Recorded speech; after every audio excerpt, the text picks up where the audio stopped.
Hola amigos, aquí estamos de nuevo con el curso Cristianismo y la Cultura. Esta es la tercera clase. Hoy vamos a estar hablando de la cosmovisión, pero antes quiero que leamos unos pasajes del Evangelio de Juan. Primeramente vamos a leer los primeros dos versículos de Juan 9.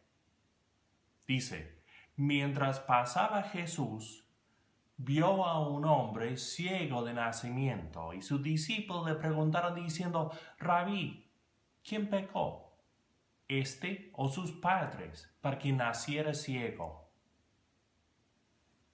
Vaya qué pregunta, ¿no? Cuando yo veo a un discapacitado, yo no pienso en el pecado, yo pienso en una enfermedad, un accidente, lo que sea, pero la cosmovisión de los judíos les llevaba a pensar que casi todos los pecados, las enfermedades, casi todos los accidentes venían a causa del pecado. Pero este hombre había nacido cojo. Entonces cabía la pregunta, ¿quién había pecado? Porque ¿cómo iba a pecar antes de nacer? Imposible. Pero a la vez sabían que un bebé no llevaría el pecado de sus padres, no llevaría la culpa, puede ser la consecuencia, por eso la pregunta. Entonces dicen, ¿quién pecó? ¿Este hombre o sus padres? Interesante. Vamos a Juan capítulo 5 para ver otro ejemplo de la forma en que ellos veían las enfermedades. Juan 5, los primeros versículos. Estoy leyendo de la Reina Valera actualizada. Después de esto, había una fiesta de los judíos y Jesús subió a Jerusalén. En Jerusalén, junto a la puerta de las ovejas, hay un estanque con 5 pórticos, que en hebreo se llama Betesda. En ellos yacía una multitud de enfermos, ciegos, cojos y paralíticos. Se encontraba allí cierto hombre que había estado enfermo durante 38 años. Cuando Jesús lo vio tendido y supo que ya había pasado tanto tiempo así, le preguntó, ¿quieres ser sano? Le respondió el enfermo, Señor, no tengo a nadie que me meta en el estanque cuando el agua es agitada, y mientras me muevo yo, otro desciende antes que yo. Bueno, si usted está acostumbrado a leer la Reina Valera o tal vez la Biblia de las Américas también, está notando que falta un versículo ahí, el versículo 4. ¿Dónde está? Bueno, saben que hay variantes en los manuscritos griegos y esta es una ocasión en que los manuscritos no están de acuerdo. Hay unas palabras que vienen como versículo 4 que varían de manuscrito a manuscrito, pero dicen algo así. Donde dice, yacía una multitud de enfermos, ciegos, cojos y paralíticos que esperaban el movimiento del agua, porque un ángel del Señor descendía en ciertos tiempos en el estanque y agitaba el agua. Por tanto, el primero que entraba después del movimiento del agua era sanado de cualquier enfermedad que tuviera. Yo personalmente creo que eso no formaba parte del texto original.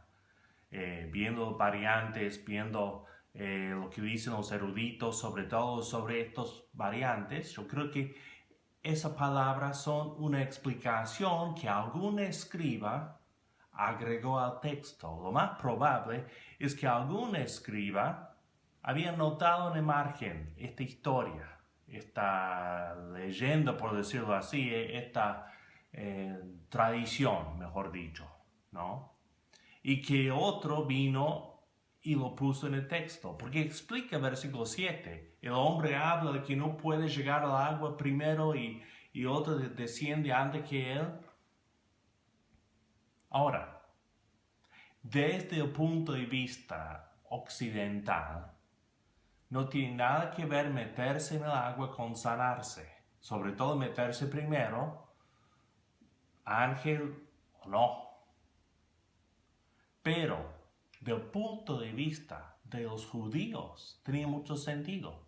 Ellos creían en cosas así, como que un ángel bajaba y movía el agua. Y es muy posible que eso es lo que creían en ese momento, que había una tradición que decía que al moverse el agua, el primero a meterse sería sanado.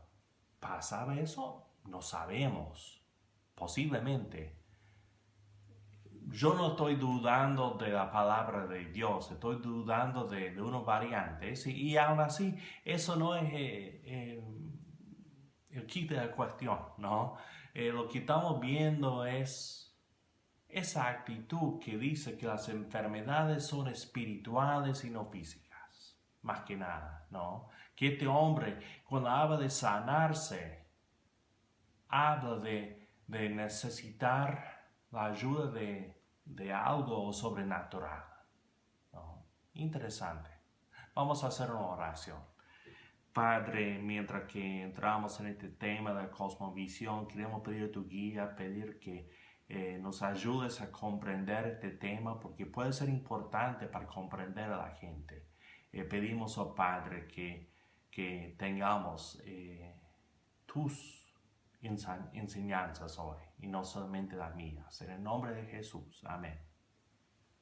Pero antes vamos a hablar de lo que hemos visto hasta ahora. Vamos a comenzar con el modelo de Quast, un modelo que vimos. No sé de qué origen es el nombre, el apellido Quast. No es común en Estados Unidos ni en ningún país que yo he visitado, ¿no? Pero esta señora, porque es mujer, esta señora propuso este modelo para explicar las culturas, que son círculos concéntricos, ¿no? Que lo más afuera es el comportamiento, lo que se ve, lo que se hace, ¿no? En la parte más superficial de una cultura, no hace falta tanta explicación, sino descripción. Describimos lo que vemos. No sé por qué hacen lo que hacen, pero esto es lo que hacen. Para llegar a por qué, tenemos que ir un poco más adentro y ver lo que es bueno para ellos, los valores que tienen, ¿no? Y debajo de esos valores están las creencias, lo que es verdad. Y en la parte más adentro está la cosmovisión, lo que es real, ¿no? Lo que realmente existe y lo que no. Y uno dice, bueno, todos sabemos que existe y lo que no, pero no es así, ¿no? Escuché de unos misioneros que fueron a un país y ahí la gente hablaba de que los espíritus le hacían enfermar y y los misioneros decían, no, que hay causas físicas y tenemos que ver las razones físicas por las cuales se están enfermando. Y luego notaban los indígenas que los misioneros estaban hirviendo su agua antes de tomarla. Dice, ¿por qué hacen eso? Dice, bueno, hay cosas en el agua que nos pueden enfermar. Dice, pero no se ve nada. Dice, bueno, son bacterias. Dice, bacterias. Porque usted dice bacteria, nosotros decimos espíritu. Y bueno, los dos creían en algo que no podían ver. Y bueno, para los indígenas era más razonable creer en espíritus que creer en bacterias, ¿no? Y bueno, eso es la cosmovisión. Luego tenemos el modelo de Hiebert, ¿no? Hiebert era un pionero en el tema de la antropología misionera, aplicar la antropología a los estudios misiólogos, ¿no?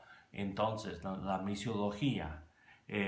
Y él propuso este modelo para explicar las dimensiones de las culturas. Tenemos experiencias que entran, ¿no? Por un lado, y pasamos esas experiencias, o bueno, van así, supongo, esas experiencias por un filtro de cosmovisión, ¿no?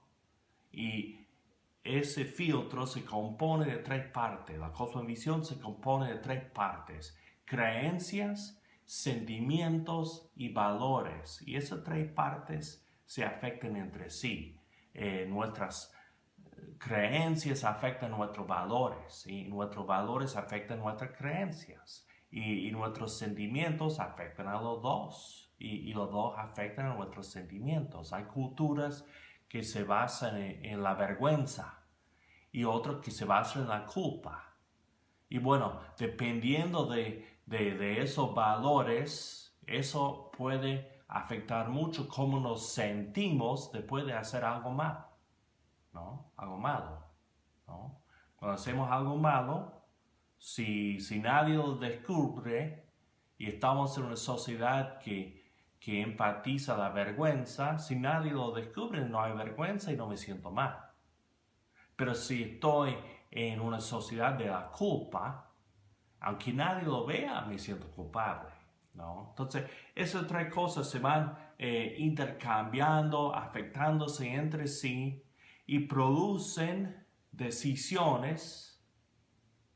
Tomamos decisiones a base de esa cosmovisión. Las experiencias vienen, pasamos por la cosmovisión y tomamos decisiones. Y eso produce acciones. Y bueno, esas acciones son ¿qué? Experiencias que nos llevan de nuevo a la cosmovisión y bueno, sigue el ciclo así.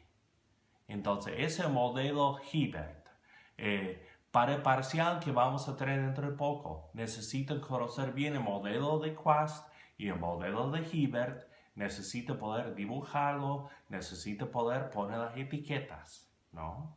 Y saber explicarlo.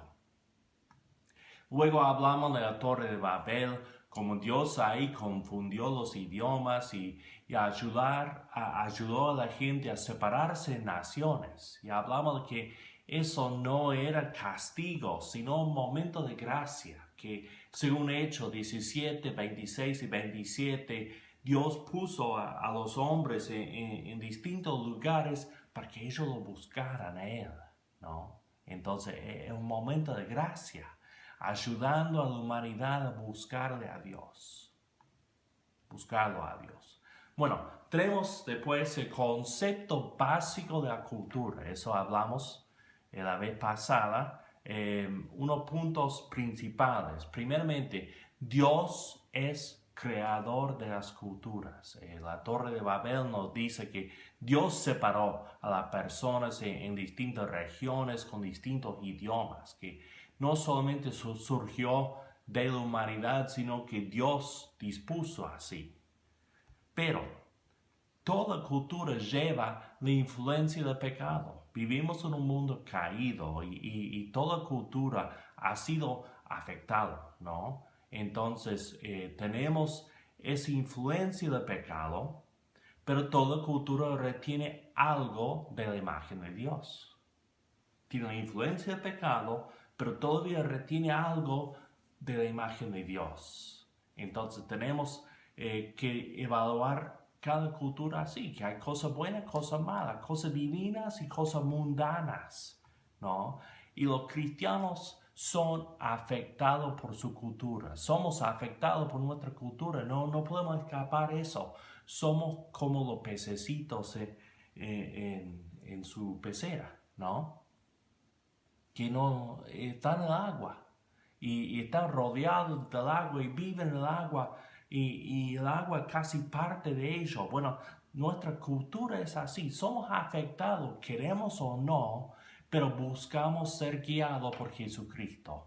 Queremos conformarnos a la imagen de Cristo, queremos ser como Él. Entonces luchamos para resistir las influencias de nuestra cultura.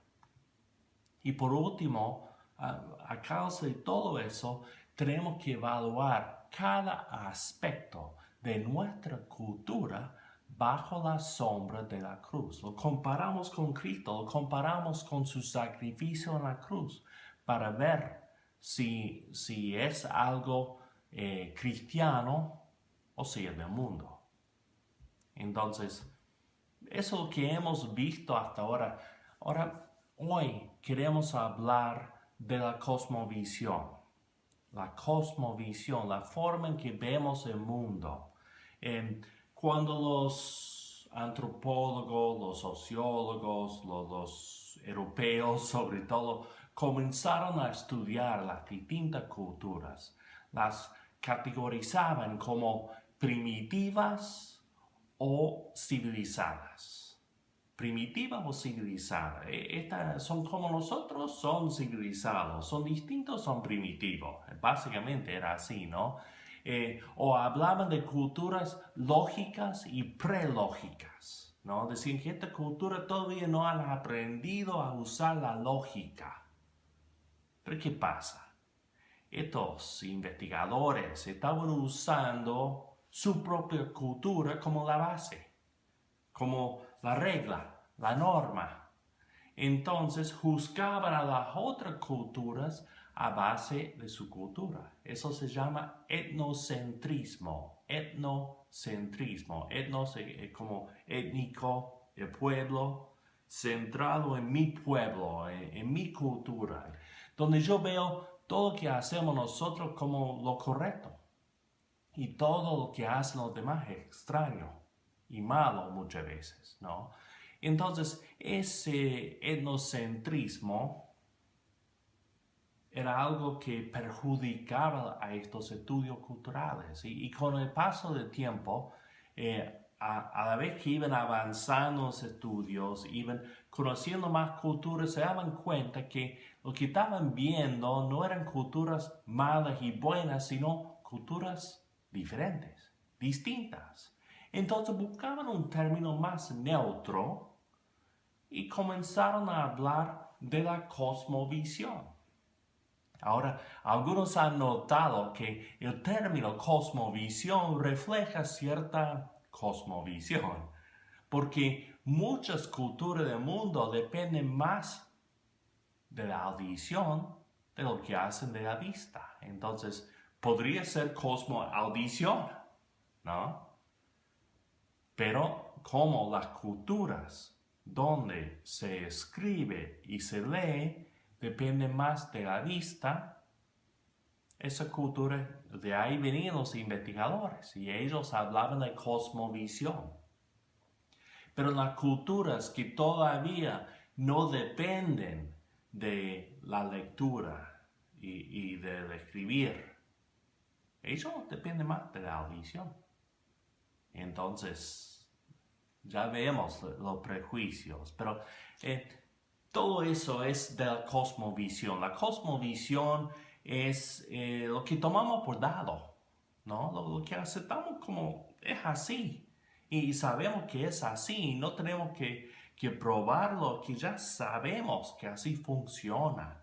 Es un mapa que tenemos para la realidad, para ayudarnos a saber qué es real y qué no. Y realmente no nos damos cuenta de cómo esto afecta la forma en que vemos, que entendemos, en que sentimos el mundo entero, ¿no? Miremos unas diferencias.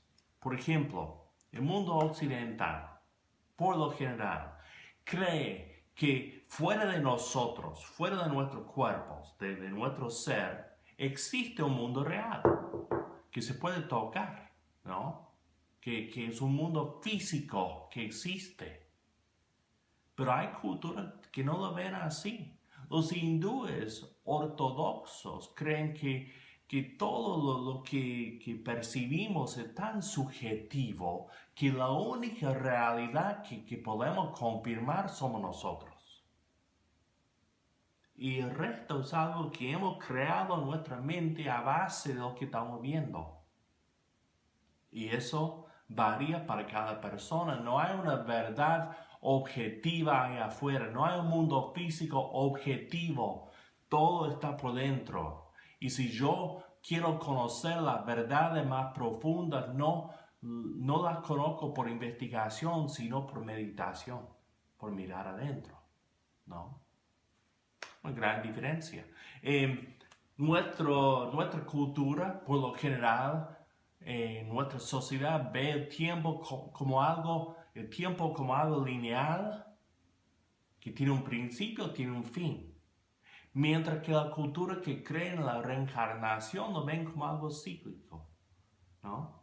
Como las estaciones del año, ¿no? Que viene la primavera, después el verano, el otoño, el invierno y todo se repite, ¿no? Y la vida es así para ellos. Hay culturas que cuando hablan del pasado señalan para adelante y cuando hablan del futuro señalan para atrás. Nosotros no. Ay, tiene toda su vida por delante. No, por detrás, dicen ellos. Porque el pasado se ve, entonces está por adelante. Y el futuro no se ve, está atrás. Y ellos viven basando sus vidas en el pasado. O sea, es una diferencia grande. Nosotros, generalmente en el occidente, miramos al futuro y pensamos en el futuro. Y sí, aprendemos algo del pasado, pero lo que importa es lo que está adelante, el futuro. El pasado está. Y después nosotros creemos que la libertad es buena. Pero hay muchas culturas que valoran mucho más la conformidad al grupo, ¿no? Encajarse bien en el grupo. Nosotros hablamos del individuo y sus derechos. El derecho de cada persona tiene. Y ellos dicen, no, los derechos se sujetan a la necesidad del grupo, ¿no? Hay un dicho oriental que dice que el clavo que sobresale recibe martillazo, ¿no? Y no quieren sobresalir, quieren formar parte del grupo. Son diferencias de cosmovisión. Hay culturas donde el espacio vale mucho más que el tiempo. Hay culturas donde las personas viven en el mismo lugar donde vivieron sus padres, sus abuelos, sus bisabuelos, sus tatarabuelos, que toda la familia está ahí y esa tierra es suya y su historia está ahí. El espacio vence el tiempo, la verdad. Le explico por qué. Nosotros el año pasado pudimos ir con los de TV, con Stephen Austin y algunos otros a Israel. Y fuimos a conocer el pozo de Jacob, ¿no? Que está en los territorios ocupados, ¿no? Pero ahí fuimos al pozo, que en ese pozo estuvo Jacob hace 4,000 años. Y hace 2,000 años estuvo Jesucristo. Y después nosotros estuvimos ahí, tomamos el agua de ese pozo. El mismo pozo que cavó Jacob, donde estuvo Jesús, estuvimos nosotros. Porque el espacio puede vencer el tiempo así. No hay separación en ese sentido, ¿no? Ahora, la cultura mía, las culturas más avanzadas, por decirlo así, ya el etnocentrismo entra ahí, más desarrollado, como decimos, vivimos mudándonos de un lugar para otro y ya no echamos raíces, no valoramos la tierra, porque mis padres no vivieron en esta casa, ni mis abuelos, ni mis bisabuelos, ¿no? Mucha gente vive donde su abuela nació, donde se casaron sus padres. Y ese lugar es parte de su historia. Este lugar es parte de mi presente y tal vez mi futuro. Pero no es parte del legado de mi familia. Y muchos sociólogos dicen que los que viven ya en los monobloques, los departamentos, los edificios, que son personas sin casa, sin hogar, porque tienen donde vivir, pero no es un hogar, no tienen terreno, ¿no? Tienen un espacio, pero no tienen terreno, no tienen un lugar, no dejan nada a sus hijos y nietos, sino la posibilidad de mudarse después. Distintas formas de ver las cosas. Para ayudar un poco, yo quiero compartir unas cosas de un profesor, un doctor, Ray Vander Laan. Tal vez hayan escuchado su nombre. Ha hecho muchas investigaciones sobre la cultura de la Biblia. Y él hace unas comparaciones entre la cosmovisión griega y la cosmovisión hebrea. Y para mí muy interesante, a mí me fascina. Yo tengo un título en estudios interculturales, o sea, eso me fascina. Bien, por ejemplo, la forma de pensar. Los griegos piensan en cosas abstractas, usan un pensamiento abstracto. Los hebreos no, bien concreto. Pueden pensar en lo abstracto, pero prefieren lo concreto. Por ejemplo, cuando decimos Dios es, ¿qué? Bueno, Dios es todopoderoso, Dios es bueno, Dios es santo, Dios es amor. Son conceptos abstractos. Mientras un hebreo tal vez diga, Dios es mi pastor, Dios es mi refugio, Dios es mi roca. ¿Ven la diferencia?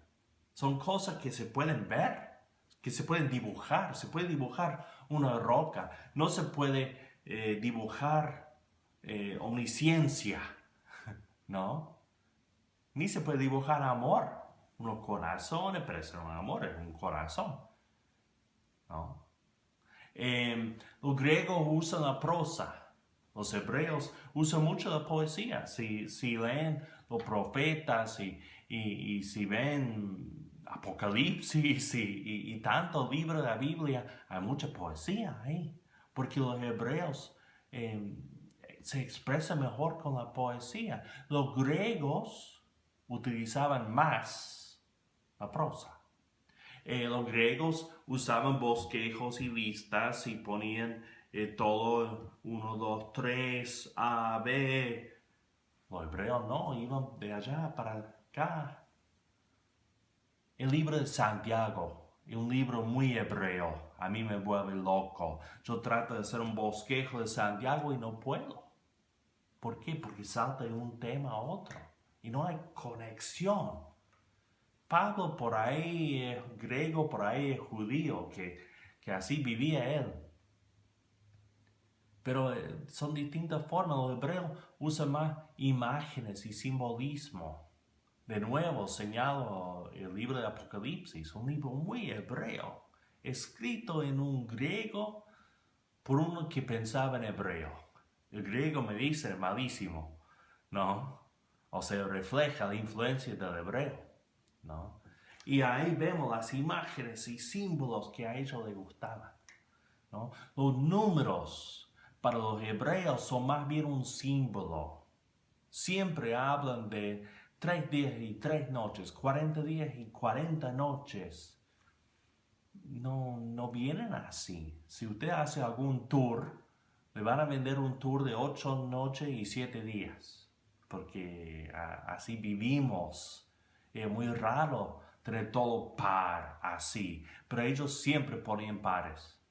40 días y 40 noches. Porque les gustaba ese símbolo, ¿no? Cuando hablaban de matar a 10,000 personas, no quiere decir que salieron a contar cada uno, ¿no? Sino una cantidad grande. A veces contaban, por supuesto, pero muchas veces, de nuevo señalo Apocalipsis, los números de Apocalipsis casi nunca son literales, casi nunca, ¿no?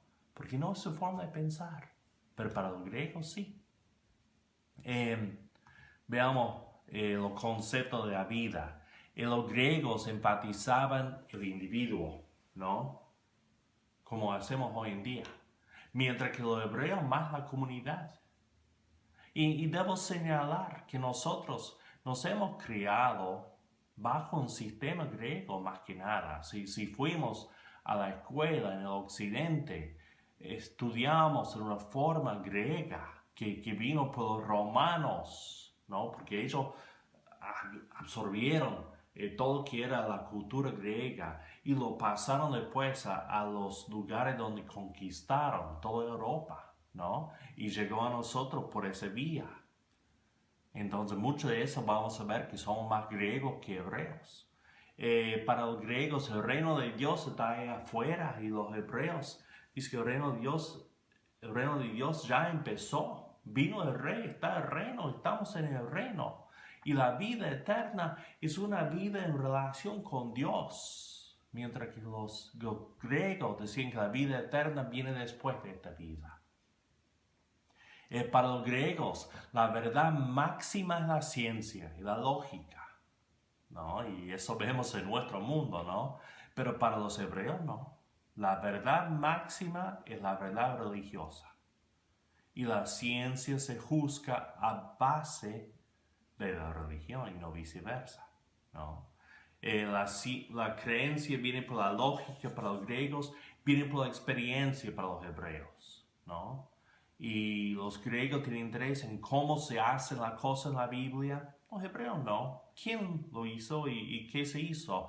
En el principio Dios creó los cielos y la tierra.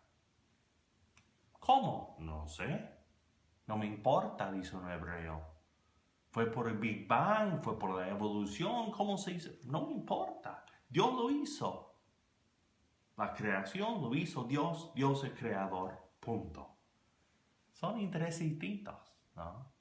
Y cuando hablan de Dios, los griegos quieren saber cómo es, mientras que los hebreos quieren saber cómo puedo estar en relación con Él. Distinta cosmovisión. Los griegos quieren comprobar la existencia de Dios. Los hebreos lo aceptan. De nuevo, Génesis 1 no ofrece ninguna explicación por la existencia de Dios. Dios existe. En el principio, Dios. ¿No? La fe se expresa en términos de doctrinas y credo para los griegos, mientras que se expresa en términos de una relación para los hebreos.